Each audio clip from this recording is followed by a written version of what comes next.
Chapter 1. Where does the solar system end? When do we actually leave the solar system? It was a simple question, simple enough that everyone aboard Genesis assumed someone else knew the answer. Surely there had to be a point where the solar system ended.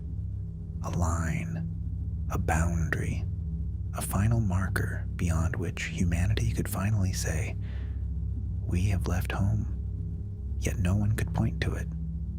There was no sign in space announcing the end of the solar system. If such a boundary existed, Genesis would have to find it. Whatever answer awaited them, it was no longer years away. It lay somewhere along the course they were now committed to follow. Months earlier, humanity had begun its greatest journey. The starship Genesis carried the first permanent crew ever to leave Earth.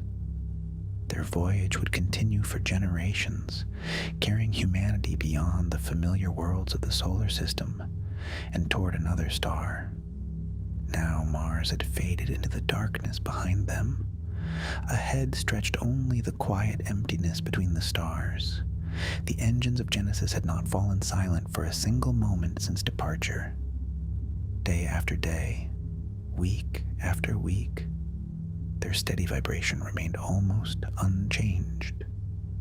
It had become so familiar that most of the crew no longer noticed it. Like the sound of rain against a distant window, it had simply become part of life. Outside, however, everything continued to change. The sun still shone brightly enough to dominate every observation window, but it no longer felt like the overwhelming presence it had been near Earth.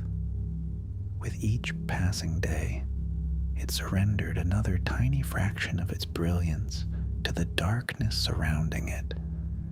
There were no planets ahead, no scheduled flybys, no destinations marked on the navigation charts. For the first time since leaving Earth, Genesis had entered a part of the voyage where progress could no longer be measured by passing worlds. Only distance, only time, only the patient rhythm of the engines carrying humanity farther from home. The question continued to linger.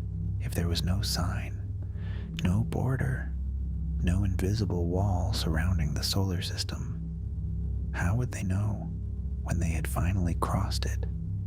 Captain Ishikawa stood quietly beside the forward observation window, studying the distant sun. After a long silence, he smiled. "It's time we found out." Chapter 2. Leaving the Familiar. The captain's question stayed with you long after everyone had left the observation lounge. When do we actually leave the solar system? It seemed like a simple question. By the time breakfast ended, you had already heard several different answers. Some believed humanity had left it behind the moment Genesis passed Mars. Others insisted the solar system extended far beyond the planets. A few admitted they had never really thought about where it ended at all. No one seemed entirely certain. Life aboard Genesis continued as it always did. The corridors carried their familiar, quiet rhythm. Crew members passed one another with relaxed nods before disappearing into engineering, life support, navigation, and dozens of other routines that kept humanity's new home moving steadily through the darkness. The ship never paused, simply because someone had asked a difficult question. As you made your way through the rotating habitation ring, the gentle pull of artificial gravity felt as natural as walking across Earth had once been. Somewhere below, pumps quietly circulated reclaimed water through the hydroponics gardens. Air recyclers hummed behind insulated walls, cleaning every breath before returning it to the ship once again.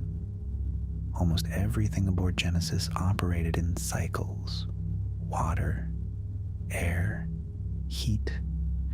Even waste found its way back into systems that transformed it into something useful again.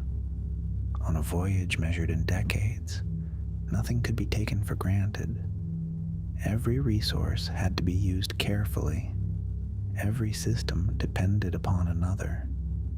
The ship itself had become a small, carefully balanced world. By the time you reached the observation lounge, only a handful of people stood quietly beside the panoramic window. No one spoke very loudly here. There was something about looking into interstellar space that naturally encouraged quieter voices. Beyond the glass, the sun still burned with astonishing brilliance, yet something about it had begun to change. It no longer dominated the heavens the way it once had. Surrounded by thousands of distant stars, it looked less like the center of everything and more like what it truly was. One ordinary star among countless others. You overheard two crew members speaking softly nearby. I always assumed the planets marked the edge. So did I. A brief silence followed before the other replied. But the sun's influence doesn't simply stop when the planets do. The conversation drifted away as quietly as it had begun. No one seemed interested in proving they were right. Everyone was trying to understand. You found yourself wondering how many ideas about space had been shaped by the diagrams shown in school. They always pictured the planets arranged neatly around the sun, each orbit carefully drawn, the solar system appearing complete once the last planet had been reached. Reality, it seemed, was much less tidy. The captain entered the lounge without ceremony. He stood beside the observation window for several moments before speaking. "When I was a child," he said quietly, "I imagined leaving the solar system would feel obvious." His reflection rested faintly against the glass. "I thought there would be a line, a moment when every instrument aboard the ship would tell us we had entered something entirely new." He smiled almost to himself. "The universe rarely announces its boundaries." The room remained silent. Outside, nothing appeared different. The stars were unchanged. The darkness stretched endlessly ahead. Only the distant sun, now just another brilliant point of light behind Genesis, hinted that home was slowly becoming part of the sky, rather than the center of it. And for the first time since leaving Mars, it became clear that the planets had never been the true edge of the solar system. They had only been the beginning. Chapter 3: The Sun's Invisible Kingdom. The observation lounge was quieter than usual when you arrived the following morning. Most of the seats faced forward, toward the endless darkness that Genesis had been crossing for months. A handful of crew members sat in silence, waiting for the day's navigation briefing to begin. There was no sense of urgency. Life aboard the ship moved, according to carefully measured routines, and this was simply another part of them. A display gradually illuminated beneath the panoramic window. Instead of showing the familiar star charts, it displayed a pale blue sphere surrounding a tiny yellow point. The sun. The captain stepped to the front of the room. "Yesterday," he began, "we asked where the solar system ends. Before we can answer that question, we first need to understand just how far the sun actually reaches." He let the image remain on the screen for a moment. When most people imagine the solar system, they picture the planets orbiting the sun. A series of faint circles appeared around the yellow star, each representing a planetary orbit. "It's a useful picture," he smiled, "but it isn't the whole story." The planetary orbits slowly faded. In their place, The pale blue sphere expanded outward until it stretched far beyond where Neptune's orbit had been. The difference was startling. The planets, once so important, now occupied only a tiny region near the center. This, the captain continued, is called the heliosphere. The room remained silent. It isn't something we can see through the observation window. It has no color, no surface, no edge that reflects light. It is invisible, yet it surrounds us all the same. You watched as tiny streams flowed outward from the sun across the display. They begin here. The captain pointed toward the star. The sun is constantly releasing an enormous stream of electrically charged particles. He paused, allowing everyone to study the animation. This continuous flow is known as the solar wind. Unlike the wind on Earth, there was no air moving through space. These particles raced outward in every direction, carrying part of the sun's magnetic field with them. Day after day, year after year, century after century, the solar wind never truly stopped. As the animation expanded farther from the sun, the streams gradually slowed. They continue outward for billions of kilometers, far beyond every planet, far beyond Pluto. Only then did the immense scale begin to settle in. Leaving the planets behind had not meant leaving the sun behind.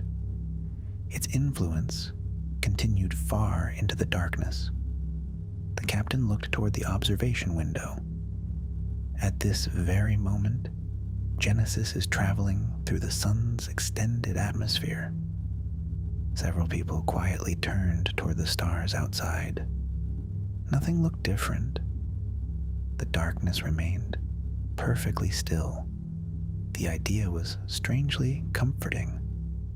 Although Earth had long disappeared behind them, they were still traveling within a vast bubble created by the same star that had warmed oceans, grown forests, and made life possible. The sun still reached them, just not with its light alone. Its invisible breath continued outward, surrounding the ship even here. The display slowly zoomed outward once more. The enormous blue sphere filled the screen. Then, almost imperceptibly, the outer edge began to shimmer. The captain folded his hands behind his back. Eventually, he said softly, the solar wind encounters something that has been waiting beyond it all along. He allowed a quiet pause to settle over the room, the space between the stars. No one spoke. Outside the observation window, the universe looked exactly as it had before. Yet now it carried a new meaning. The darkness was not empty. It was divided by invisible frontiers, and somewhere ahead of Genesis lay the place where the sun's great protective bubble finally gave way to the galaxy beyond. Chapter 4: The Great Boundary. The question followed you long after the morning briefing had ended. If the sun's invisible influence reached far beyond the planets, then perhaps the edge of the solar system wasn't a place anyone had ever imagined. Later that day, you found yourself once again in the observation lounge. It had become a quiet gathering place whenever questions about the journey surfaced. Some people came to watch the stars. Others came simply because the silence seemed to encourage reflection. A navigation display floated above the forward window. This time it showed 2 regions. One glowed softly in gold. The other, stretching endlessly beyond it, was shaded in deep blue. The captain stood beside the display. Yesterday, he began, we learned that the sun surrounds itself with an enormous bubble created by the solar wind. His hand moved gently toward the golden region. But no wind blows forever. The image slowly expanded. Near the outer edge of the golden bubble, countless tiny particles drifted toward it from every direction. They come from the galaxy itself. He let the words settle. The space between the stars is not empty. The display filled with faint streams moving through the darkness. Hydrogen, helium, ancient particles that had wandered between stars for millions of years.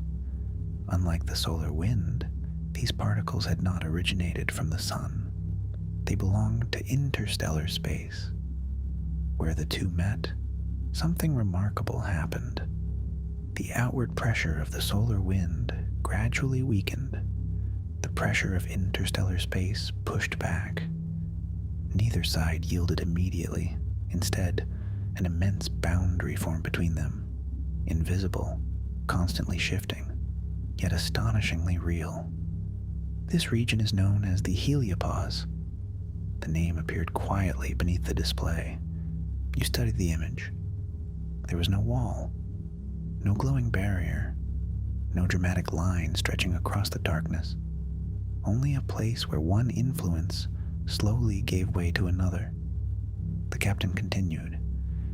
If you could somehow stand there, which of course you couldn't, you wouldn't see anything unusual. There would be no sign announcing your arrival, no change in color, no visible horizon. The universe would look exactly the same. A few quiet smiles appeared around the room. It seemed almost unfair. Humanity had imagined crossing into interstellar space for generations, yet nature offered no ceremony at all. Only instruments could reveal what had changed. The captain nodded toward another display. Two small spacecraft appeared beside the golden sphere. Some of the younger crew members immediately recognized them. Voyager 1, Voyager 2. Launched from Earth centuries ago, both spacecraft had traveled farther from the sun than any human-made object before them. Their instruments had done something no telescope could accomplish. They crossed the heliopause, not by seeing it, by measuring it. As Voyager approached the boundary, scientists noticed something extraordinary. The solar wind grew weaker. Particles arriving from interstellar space became more numerous. Magnetic fields changed direction. Without ever seeing a line, the spacecraft revealed that it had entered a different environment. The captain looked toward the stars beyond the glass. For many astronomers, he said quietly, this is where the solar system truly ends. The room remained silent. It was an appealing answer, simple, scientific, elegant, and yet, you remembered yesterday's discussion. The planets had not marked the edge. Now even the heliopause seemed less certain than it first appeared. If the sun's wind ended here, what about its gravity? The thought lingered as the briefing concluded. Outside, the stars remained unchanged. Genesis continued forward through the sun's vast invisible kingdom. Somewhere ahead lay the heliopause, a boundary that could not be seen, a crossing that no one aboard would ever witness with their eyes. Yet even that, you suspected, would not be the final answer. The captain's question still remained. When do we actually leave the solar system? Chapter 5. The Cloud We Cannot See. The days aboard Genesis settled back into their familiar rhythm. Work shifts began and ended with quiet precision. Maintenance crews continued their inspections. The hydroponics gardens produced another harvest. Air, water, and power flowed unnoticed through thousands of meters of conduits hidden behind the ship's walls. Nothing aboard suggested that humanity was steadily approaching one of the greatest boundaries in astronomy. The universe outside remained unchanged, The stars neither welcomed nor warned those who traveled among them. Later that week, another navigation seminar was held in the observation lounge. By now, many of the seats were already occupied before the captain arrived. The question had captured everyone's imagination. If the heliopause marked the end of the sun's solar wind, why were astronomers still debating where the solar system ended? The captain activated the display. The familiar image of the heliosphere appeared once again, stretching far beyond the orbits of the planets. "You could be forgiven," he said, "for believing that once we cross the heliopause, we will have left the solar system." The golden bubble slowly faded. For a brief moment, only the sun remained. Then something unexpected happened. A vast sphere began expanding around it. It grew and grew and continued growing long after the heliosphere had disappeared. Soft points of light gradually appeared throughout its enormous volume, scattered like distant embers suspended in darkness. No one spoke. Compared with this new structure, the heliosphere looked remarkably small. "This," the captain said quietly, "is our best understanding of the Oort Cloud." The room remained silent. Unlike the planets or even the heliosphere, this was not something anyone had ever photographed. No spacecraft had traveled through it. No telescope could observe it directly. Its existence had been inferred from something far more familiar: comets. The captain enlarged one small region of the display. A single icy body drifted slowly through the darkness. "Every so often," he explained, "a comet appears in our skies that seems to come from nowhere. Its orbit was unlike those of the planets. Instead of circling the sun every few years, it disappeared for tens of thousands, sometimes millions, of years before returning again."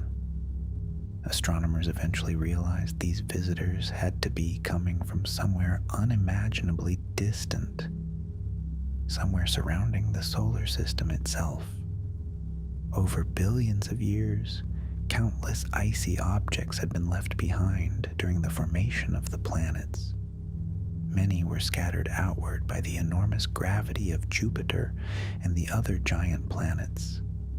Instead of escaping entirely, they settled into immense orbits surrounding the sun from every direction. The captain allowed the image to rotate slowly. Unlike the flat disk of the planets, this cloud formed a vast sphere. There was no up, no down, only distance. "Most of it is empty space," he continued. "The objects are separated by enormous distances. If Genesis passed through the Oort Cloud, we would almost certainly never see one of its members." That surprised several people. Something so immense, yet almost impossible to observe. It reminded you that space was not crowded. It was astonishingly empty. The display slowly zoomed farther outward. The tiny yellow sun became almost invisible. Its light remained strong enough to illuminate the icy bodies nearby, but its warmth had long since faded into insignificance. Only gravity still held this distant realm together. The captain folded his hands behind his back. "If the heliopause marks the end of the sun's wind," he looked toward the tiny point representing the sun, "then the Oort Cloud reminds us that the sun's gravity reaches much farther." You found yourself looking beyond the display and out into the darkness ahead. Somewhere in that direction lay a region no human had ever entered, a place that could surround the solar system like an invisible shell stretching nearly halfway to the nearest stars. The realization was difficult to grasp, even after crossing the heliopause. Even after entering interstellar space, Genesis might still be traveling through the sun's gravitational domain. The answer seemed to move farther away the more humanity learned. The captain noticed the thoughtful silence that had settled across the room. A faint smile crossed his face. Nature rarely gives us simple answers. He looked once more toward the stars. Sometimes the closer we come to understanding the universe, the larger it becomes. Outside the observation window, nothing had changed. The stars still shone with quiet indifference. Yet the solar system had grown once again. Not because it had expanded, but because humanity's understanding of it had. Chapter 6. Where the sun lets go. The answer had become more elusive with every passing day. At first it had seemed obvious. Leave the planets behind, and surely you had left the solar system. Then you learned about the heliosphere. Beyond that waited the heliopause, and beyond even that, the immense Oort Cloud. Each discovery had pushed the boundary farther into the darkness. By now, the question had become less about distance and more about definition. What did it actually mean to leave the solar system? That afternoon, you found yourself walking through one of Genesis's quieter observation corridors. Unlike the main lounge, this section of the ship was rarely busy. Narrow viewing ports looked out into every direction, allowing crew members to watch the stars during moments between their duties. The silence here felt different. Not empty, reflective. You paused beside one of the windows. The sun was now difficult to distinguish without assistance from the ship's navigation system. Among thousands of stars, it no longer drew your attention naturally. It had become simply another point of light. The captain joined you a few moments later. For a while, neither of you spoke. He seemed content to let the silence remain. Finally, he said, "We've spent several days searching for the edge of the solar system." You nodded, and every answer seems to become another question. The captain smiled. That's usually a good sign. He activated a small projection beside the window. This time there were no enormous spheres, no colored boundaries, only the sun and another nearby star. Two circles gradually appeared around them, one much larger than either star itself. The sun doesn't exist alone. He let the image remain. It moves through the galaxy alongside hundreds of billions of other stars. As the display slowly animated, both stars continued their silent journey around the Milky Way. The sun's gravity extends outward in every direction. He looked toward the projection. But gravity doesn't simply stop. It becomes weaker with distance. Eventually, another star's gravity becomes just as important. The circles slowly expanded until they began to press gently against one another. Not sharply, not like walls, more like overlapping ripples spreading across a quiet pond. There isn't a sign telling us where one star ends and another begins. The captain traced the meeting point with a finger. Only a region where one gradually gives way to the other. You watched the two invisible realms meet. Neither one seemed more real than the other. Neither formed a perfect boundary. The universe, once again, refused to draw a simple line. The captain deactivated the display. Ask 10 astronomers where the solar system ends. He smiled, and you may receive several different answers. A few moments passed before he continued. Some will choose the heliopause. Others will point to the distant Oort Cloud. And others will argue that the true boundary lies where the sun's gravity no longer dominates its surroundings. He looked once more toward the stars. None of those answers are entirely wrong. The realization settled quietly in your thoughts.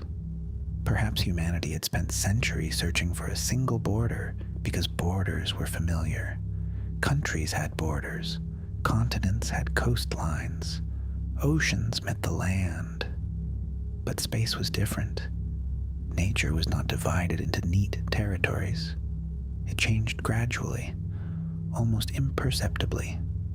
The farther Genesis traveled, the more the universe seemed to resist simple definitions. The captain folded his hands behind his back. I've always liked questions that refuse to give easy answers. He looked toward the faint point of light that was still the sun. They remind us that understanding isn't about finding certainty. It's about learning to ask better questions. Long after he had left the corridor, you remained beside the window. The stars looked no different than they had yesterday. Yet your understanding of them had changed once again. Perhaps there had never been a single place where humanity would leave the solar system. Perhaps the journey itself was the answer, and somewhere ahead, without fanfare or announcement, Genesis would quietly pass from the sun's embrace into the wider galaxy. Not in a single moment, but one gentle step at a time. Chapter 7. There was never a line. The days that followed passed with the same quiet rhythm that had carried Genesis since leaving Mars. The ship breathed steadily around you. Ventilation systems whispered behind the walls. Pumps carried water through countless hidden pipes. The slow rotation of the habitation ring provided the gentle pull of gravity beneath every step. Life aboard Genesis continued exactly as it always had. Meals were shared. Maintenance schedules were completed.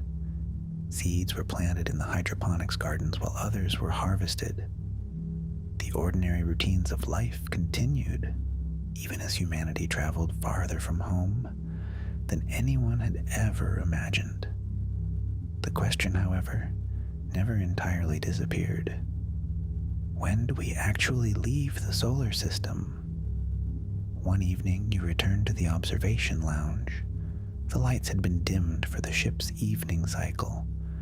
Only a few people sat quietly beneath the great window, each absorbed in their own thoughts as the stars stretched endlessly ahead. The captain stood near the glass. He didn't appear to be waiting for anyone. He simply watched the universe. You joined him. For several quiet moments, neither of you spoke. Finally, he broke the silence. When we first asked where the solar system ends, he said softly, I think many of us expected to find a single answer. His eyes remained fixed on the stars. A line, a crossing, a moment we could point to and say, there, we've left it behind. A faint smile crossed his face. The universe had other ideas. You found yourself looking toward the darkness beyond the glass. Nothing marked the boundary. No beacon floated in space. No change in the stars announced that one region had ended and another had begun. The universe simply continued. The captain rested a hand lightly against the railing. We discovered that the planets weren't the edge. His voice remained calm. We learned that the sun surrounds itself with an invisible bubble carried by the solar wind. He paused. Then we found that even beyond that lies a vast cloud of icy worlds still bound to the sun by gravity. The observation lounge remained silent. Every answer had expanded the solar system. Every discovery had carried its influence farther into the galaxy. The captain nodded almost imperceptibly. So, when do we actually leave it? He allowed the question to linger. The honest answer – depends on what you mean. If you're following the planets, we left long ago. If you're following the solar wind, Our journey is not yet complete. If you're following the sun's gravity, we still have an extraordinary distance ahead of us." He smiled. "And every one of those answers is scientifically reasonable." The realization settled over the room with surprising comfort. The mystery had not ended with certainty. It had ended with understanding. Nature was not obligated to draw clear boundaries simply because human beings preferred them. Space did not divide itself into neatly labeled regions. It changed gradually, almost imperceptibly. The captain looked once more toward the stars. "I think we've spent much of our history believing exploration was about reaching destinations." He shook his head gently. "But the farther humanity travels, the more we discover that understanding the journey matters just as much as arriving." Outside, the sun was no longer the brilliant beacon it had once been. Among countless stars, it had become another quiet point of light, still unmistakably home, still guiding the ship in ways no one could see, yet no longer the center of the universe. You remained beside the window after the captain quietly departed. The stars ahead looked no different than they had when this voyage began. But you did. You now understood that the solar system was not a place enclosed by walls. It was the far-reaching influence of a single ordinary star, a star whose light, wind, and gravity had faded into the galaxy at different distances, each revealing a different answer to the same question. Genesis continued forward in silence. There would be no grand moment when humanity crossed a painted line in space. No ceremony, no applause, only the quiet certainty that, with every passing day, home was becoming smaller behind you, while the universe ahead was becoming infinitely larger. And somehow that felt exactly as it should.